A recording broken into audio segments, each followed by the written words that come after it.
Hey, I'm Isabel Bercaw, and when I was 12 years old, I founded a multi-million-dollar bath and body products company called the Bomb Bath. After 5 years of building my own brand, I've discovered a passion for helping young and innovative entrepreneurs tell their stories. Hopefully, you'll be inspired by the guests here on Build-A-Biz and maybe even motivated to start a business of your own. Let's get into it. This is Build-A-Biz with Isabel Bercaw.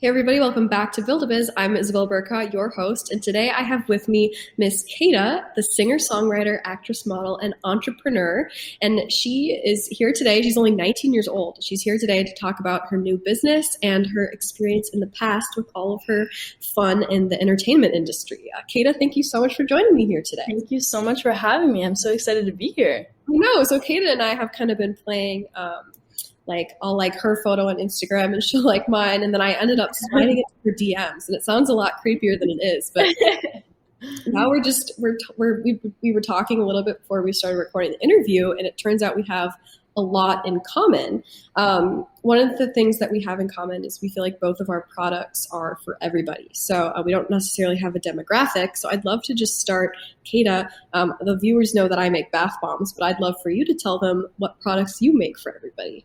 Totally. So I have a brand named Soulmate Customs. We actually just launched on July 1st. I launched at 11/11. I've had a bunch of other businesses before, but I guess I gained experience from those, and then I started this one. We launched July 1st, and then I made a little prayer at 11/11 for this one, maybe to be the one that like could blow us up or something like that. And then probably like a week after, I'm posting on TikTok, I'm marketing on TikTok. A week after, I made my first sale.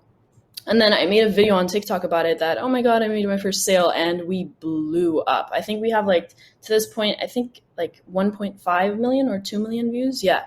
And so we blew up. And from then, like in only 2 weeks, we made 2,000 orders. And yeah, it was pretty insane. So pretty much our product is we take people's personalized pictures. Like we take their pictures, we outline them, and then we put them on shirts. So we embroider them, and then we put them on shirts. We have like 5 different machines currently, and we are trying to still catch up to this day. It's been a month, and we're still catching up with all the orders. And we're around 3,000 orders at this point. So yeah. Yeah. So I'm just gonna quickly talk about like the parallels between my story and your story. Maybe we can take away a few lessons from what we've both learned together. Yeah, 100%. So first of all, I think it's cool. So did you start with 5 machines, may I ask, or did you just have one? I started with one big one. I already had it from my other business that I had. Even when I started with that one, I saw that a lot of kids were becoming very successful with embroidery machines and on TikTok. And I think like it was kind of like a trend. So I was like, let me actually purchase an embroidery machine. So I got a small one, and I started, I guess I learned it in one day, and I started embroidering, and then I created a business. We blew up, but not as much as this one. We blew up pretty well. And then I had to buy a bigger machine. And then, yeah, I just came up with other ideas, and then I started this business also, and here we are. Yeah, so you just had one machine to start because you were seeing them on TikTok, like you said. Yeah.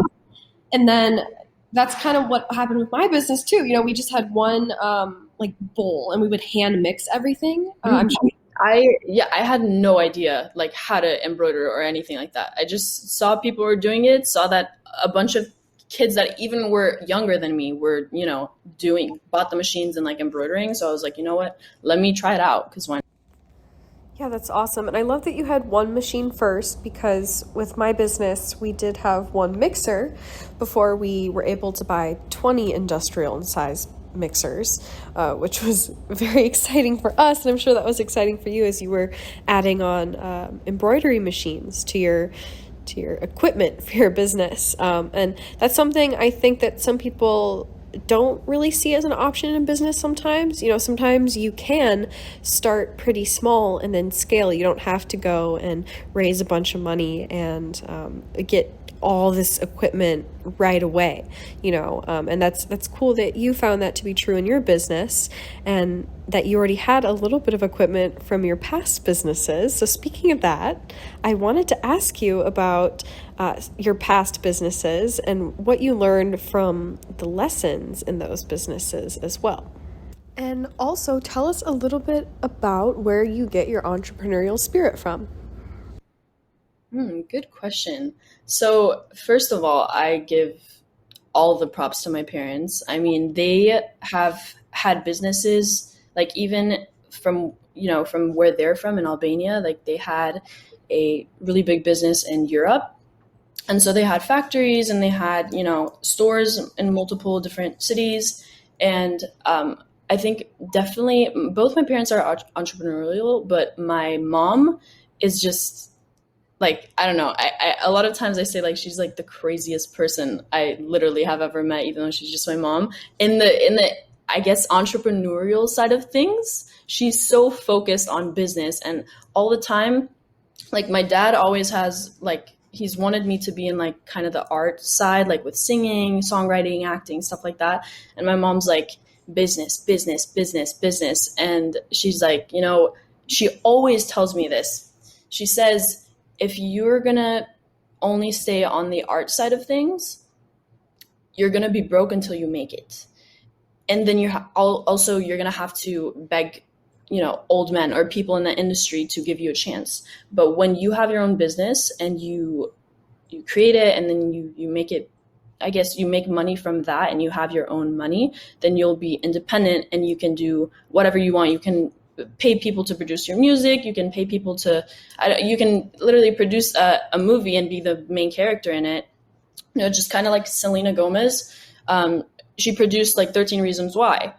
And yeah, kind of like that. So I definitely think it comes mostly from my mom. Yeah, and then your dad also, he almost encourages you to pursue your hobbies, and then your mom maybe is a little bit more like methodical in that sense. And that's really funny because that's actually how my sister and I are. So I think it actually makes for a really great team.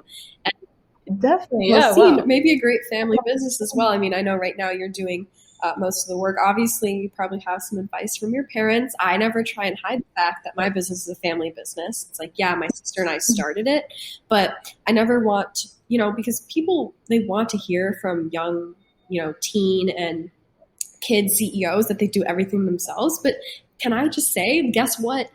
Old 50-year-old CEOs don't do everything themselves. They have employees and they have people who are helping them and they have a whole C-suite team.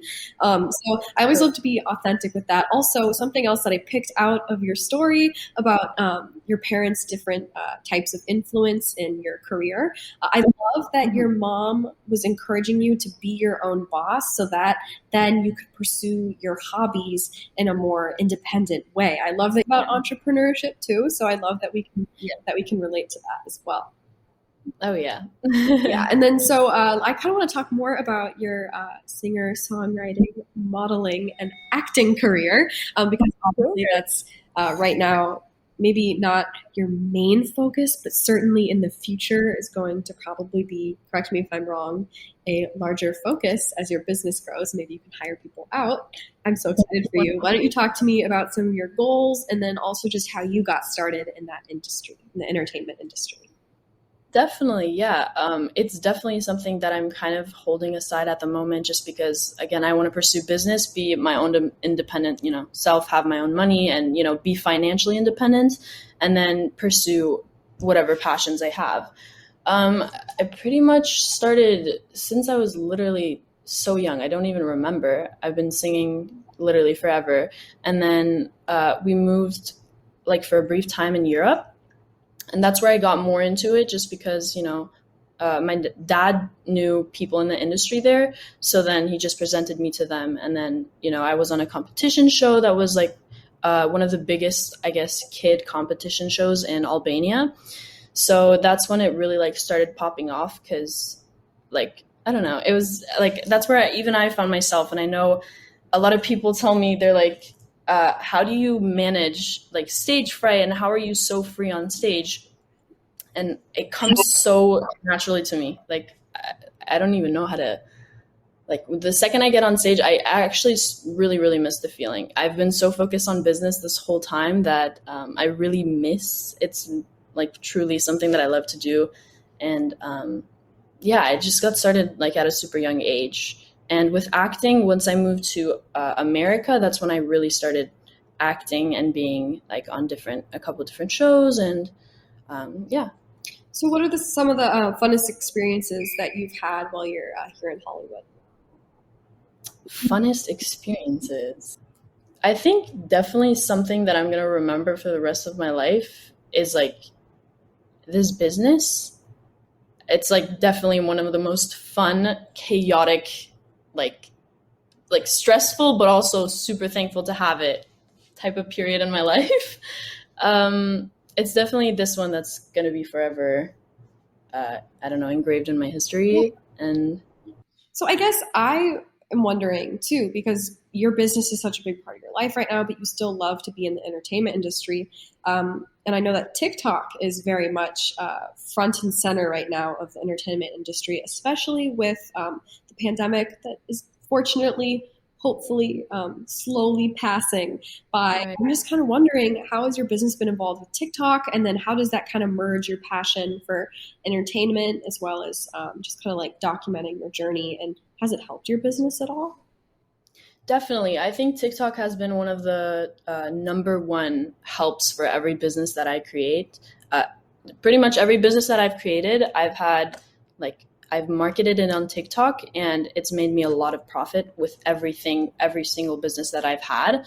And it's just with experience from the other businesses, it's just, knowing how to film videos and knowing how to keep up with the trends and stuff like that. And I feel like it was like the right, I guess, moment from when I created this business. But I think like number one advice I give to people or friends or whoever asks me about like advice on business is always be good at TikTok. I think like personally, I have a bunch of other friends that are really good at Facebook ads, people who are good at like advertising in different platforms. For me, it's definitely TikTok. It's the easiest that it's something that comes, I guess, not naturally because I had to kind of train myself to like get to that, but it's also fun and easy. So I always tell, anyone that asks me, it's like, do TikTok marketing, show that you're a small business, show what you're doing, show your products, find a way to, show off your products on TikTok in a creative way. People love seeing that on TikTok. And so don't let social media take advantage of you, take advantage of social media. I love that. That's really great advice. That's some advice that even I could take. Because I'm a little bit older. I feel like an old lady next to you. I'm 20. I'll be 21 in December. But what? You're 19 and you're already this awesome CEO. I need to maybe get with the times a little bit. And I'm making myself sound way older than I need to because sometimes I live under a rock. I sort of get tunnel vision with and then I realize, there's new things also approaching when I'm still trying to master the old tasks of business. So I need to figure out how to get my business on TikTok quickly, and then I'll say, Kata told me to do that. Thank you so much, Kata. No, I'm actually surprised you're not on TikTok. That's crazy. I know. I guess I kind of shunned it when it first came out and it's so unlike me too to not want to do something, but I was just, I guess maybe I was thinking that all it was like dancing. And then when I finally started looking into it more, I was like, am I too late to jump on the TikTok bandwagon? I just don't know. I'm going to have to figure out what's going to happen there. But that's the beauty of TikTok. At least for me, I go on hashtag small business on TikTok. I scroll through and I always find business ideas from that, not, copying, of course, but just ideas and getting, more information from it. And it really, really helps. That's pretty much what I'd, tell you to do. But I still can't believe you're not on TikTok. Like, I feel like it would be really, really good for you. Yeah, really. Part of it also is that my team does want me in the videos, so I'm kind of putting that off because I'd rather just do bath bomb videos, and I'm just a tad bit camera shy. So that's why I'm on a radio. That's why I have a radio show, not a No way. cameras. No way. That's crazy. You're so beautiful. Why would you be camera shy? Oh my gosh, you are the sweetest. I mean, there's this like ongoing joke, that you have a radio face. So maybe I don't have as much of a radio face as I thought I did. No, you definitely should. You should. I can literally see like a really good, I guess, like I could really see you on TikTok and doing very well there. Are you a visual person too? Are you a visual person? I am. Yeah, I am. Yes, I am too. I love that. Can I ask you how many followers do you have on TikTok? Yes, let me actually check. It's around 60. Let me check exactly. It's 61,000 followers. That's insane. Congratulations. Thank you. Thank you.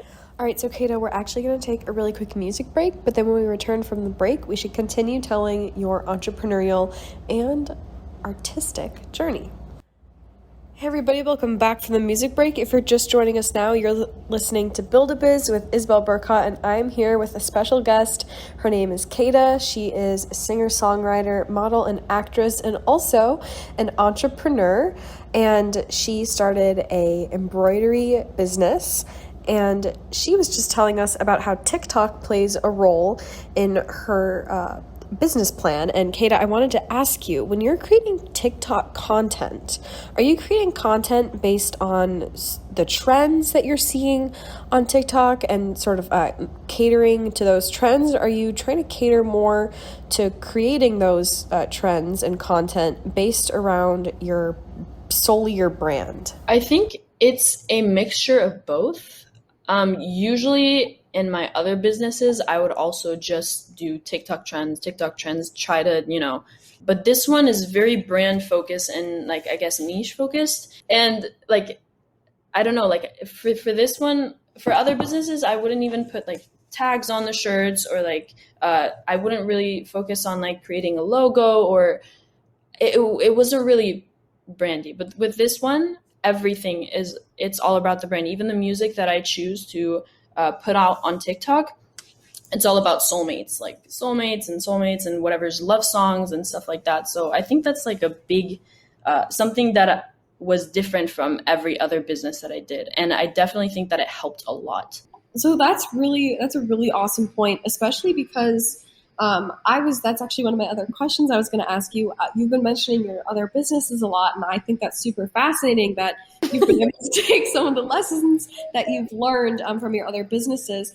And you were just telling me now that the branding is a huge part of that. Are there any other lessons that you'd like to share that you've learned from your past businesses? I would also say, the second that you start a business, don't invest everything you have in it. Start small. Literally, create the first product. No matter if you only have one product on your shop or you have a couple different products, get one sample of your product, promote it, and then,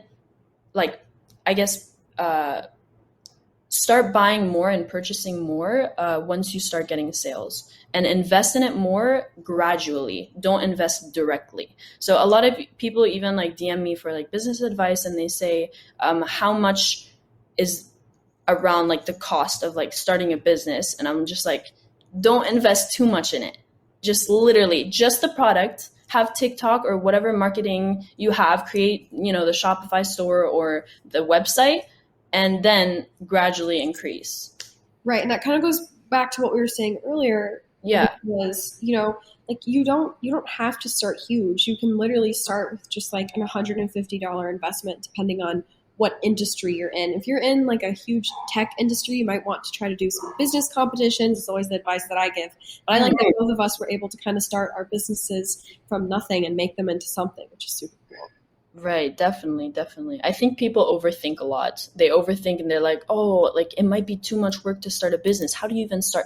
Literally go on Google, search up how to start a business, read a couple articles, and just start it. Just start. Don't overthink it. It's not that hard. It's literally not that hard. Totally. That's actually one of the things that I'll tell people is, you could read as many books as you want to, and you can read as many articles, and they will help you. But the best way to learn about starting a business is to just do it. Just do it and do it yourself. So I kind of want to know, I feel like we're kind of going in this direction of, the mentality that you had when you started your business and just a little bit into your creative process. So I'd love to hear more about your creative process, whether it be, and if you want to talk about songwriting, so I know you're really passionate about that, or if you just want to talk about when you're starting a new business. We kind of touched on it a little bit, but I want you to kind of talk about here what you'd like to talk about with your creative process. Okay, so creative process for songwriting, I'd say, is pretty much I never push myself to songwrite. I have a couple of different people that give me advice on songwriting. Some people say force yourself to songwrite so you can get more experience from songwriting. Some people say just don't force yourself to do it because then it's going to feel like a job, and just do it whenever you feel like doing it. So I think whenever I would force myself, it definitely started feeling like a job because I've been singing and songwriting my whole life. So I kind of 2 years ago, that's when I stopped really forcing myself to do it and writing every day, and I just let it be. And I always write about experiences. Always, every time. Usually it's love songs and I don't know, that's what comes more naturally to me. And so I always write about my experiences. And literally this one time, I wrote a song in the car after I guess I made eye contact with a guy at this one coffee shop, and it was just the cutest instant ever. So then when I left, I went to the car and I wrote a whole full song in 5 minutes. And I've sang it a couple different times, and a lot of people I guess have liked it. So I guess it was a good song. I never put it out anywhere, but it was, I guess a lot of people liked it. But yeah, I pretty much don't force myself to write songs anymore. I just do it whenever I feel it, and I feel like that's when they come out best. Even though the song isn't published, can you maybe tell us one of the lines from the song that you'd like to share? Yeah, of course. This was created 3-4 years ago, so it might be a little cringe, but it starts okay, so the whole situation was that he was looking at me, I was looking at him. We were both obviously interested in each other, but I guess either he was too shy, either I had no idea why he never came up to me, even though we obviously were attracted to each other. So the song is called Wonder Why. And one of the lyrics is it's okay. Why you didn't talk to me? You didn't say a thing. Kill me with your looks and let me wonder why. And literally the whole song is pretty much like that. It was so pretty. Oh my God. I didn't know you were going to sing it. That was beautiful. It's just very clear how beautiful your voice is, how talented you are. Some people would say I need to warm up first. I'll just tell you the song. That was very impressive. Oh my gosh. Thank you. Hopefully, I love that the viewers on Build-A-Biz just got a little sneak peek into your song. Hopefully we'll hear it soon, maybe on the radio or something. Maybe. Your voice is beautiful. And then in terms of business, I'd love to know, we basically just witnessed your a reenactment of your creative process, which is super cool. What about your business? What inspired you to start the business, and then how did that creative process kind of take place? So good question. So actually I started it because it was my mom's 50th birthday, and I am a sucker for special gifts. I never want to actually just go somewhere and just buy a person I don't know, clothes or jewelry or anything that I want to make a person feel special. I always search for personalized gifts and stuff like that. So I was really searching, and I was what do I get my mom? 50 is a big number. So then I thought of the idea of how about I take a picture of me and my mom, I outline it, and then I put it into the embroidery machine and make a hoodie for her or sweatshirt for her. And so I was okay, let's see how it turns out. Came out, I was okay, this looks pretty cool. And I guess, I don't know, it might make her feel special, So then I fold it, everything like that. And then it's my mom's birthday and I give it to her. She starts bawling her eyes out. And she was like, this is so special. I love it so much. And she was like, I don't know. Once I saw my mom feel so special and like, I guess loved in a way, I was like, you know what? I want to make other people have the opportunity to make another person feel that way. So that's when I was like, let me start a business out of it. 'Cause why not? And then I started it, and then like, everyone tells me it's such a special idea, and I get DMs every single day saying, thank you for making this. Thank you for giving me the opportunity to give such a special gift. It's the cutest thing ever. I'm so passionate about it. This business, it's crazy. That's so cool. And I love that you have a personal connection too. I always find that makes a business a lot more successful is when, you've had a personal experience and then you realize other people have had experiences as well. I feel like it's a lot harder to start a business when you're in an industry that you haven't at least experienced once. Well, Kata, thank you so much for coming on Build-A-Biz. Unfortunately, this is all the time we have left today, but I loved hearing your story, and I loved that you gave so much great advice to our viewers. If anybody wants to follow Kata on TikTok or Instagram, where can they follow you? Of course. So my personal accounts are KEIDA02, and then my business account is Soulmate Customs. Love it. On both TikTok and Instagram? Both TikTok and Instagram. And this interview will be on YouTube soon, so everyone should go to the Build-A-Bear YouTube channel where you'll find a Build-A-Bear radio playlist, and you will find all of Build-A-Biz's episodes, including Kata's, so if you want to listen to it a second time or hear the beginning, if you missed it, definitely do so. Also, you can follow me on Instagram as well. My Instagram is Isabel.Bercaw, and I'll be posting weekly updates about the show's guests. Thank you so much. Have a great day. Bye.